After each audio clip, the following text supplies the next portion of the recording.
Let's turn to Alex Stubb, the former Finnish Prime Minister, now director of the European University Institute in Florence. Alex, it's even you will have to admit it's not going well. And I'll give you an example here. I'm in New York, which had the worst of the worst at the beginning of the pandemic last year. Now restaurants are open. They're increasing capacity. The United States is vaccinating 2.2 million people a day. You can get a vaccine pretty easily. So, I mean, at what point is somebody in Europe going to say that they've cocked it up? Yeah, I think, there are two figures that you need to really sort of compare here. One is the number of deaths per capita there. Of course, the United States is way above Europe. And I do think that's the most fundamental one. And the second figure that you need to look at is vaccinations. And as far as I gather, the United States right now has vaccinated roughly 18% of its population. And the European Union has vaccinated roughly 6.5% of its population. So in that sense, I do think that the Americans have been much better and much more efficient at this.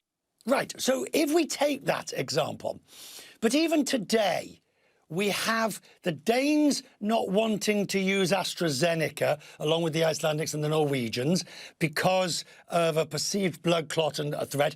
But the very regulator that gives its seal of approval, other countries as well, you can see in there, the very regulator, the European Medicines Association, says don't do this. The risk is minimal, if at all, and it outweighs, the benefits outweigh that. So you see where I'm going. How do you make sense of this? Well, I think it makes sense of it to understand that what national politicians and health authorities are trying to do is to protect their own. What the European Union has done is basically come and rolled out the vaccinations. I come from a small country, Finland, 5.5 million people. We would have never, ever had as many vaccination doses as we do, was it not for the negotiation of the European Union. What I do think the member states need to do is basically stand by the actual vaccination procedures, to say that all of these vaccinations are safe because they've been gone through the European Medical Agency and then push it through. But you know what European leaders do, and I'm one former one myself, what you do is when things go well, you take the credit. When things go bad, you blame Brussels. That's just the name of the game.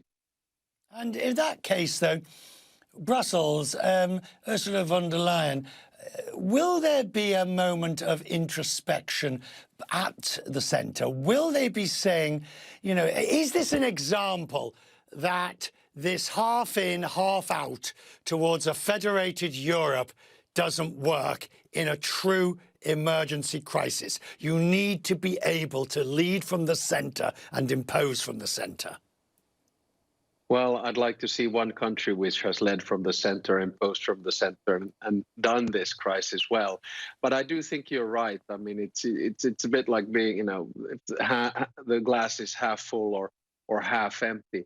I do have to say, however, that the amount of doses that the EU has negotiated has been good. And the sad thing is that there's about 40% of the procured doses that are lying around in storage in European member states because they are incapable of doing the American thing.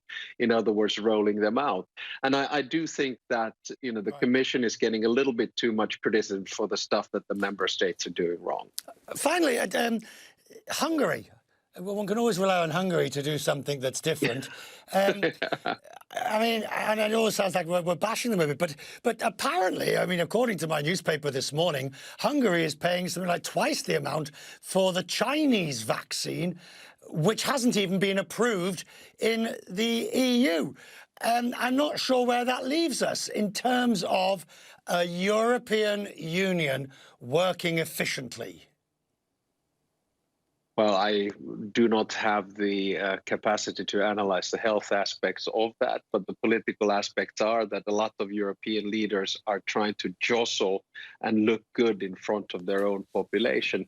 And this is one way of trying to do it. But I've always believed in authorities in the sense that I would go for the vaccinations that have been approved and then go for the rollout.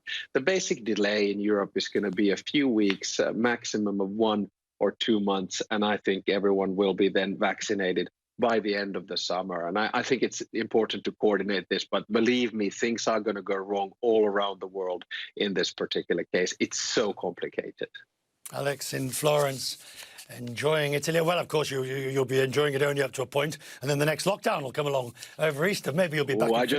But hey, Richard, I just did my groceries. People walking around. We have to go home by 10 o'clock in the evening, and things calm down anyway. And I hope you were wearing your mask. I was wearing my mask.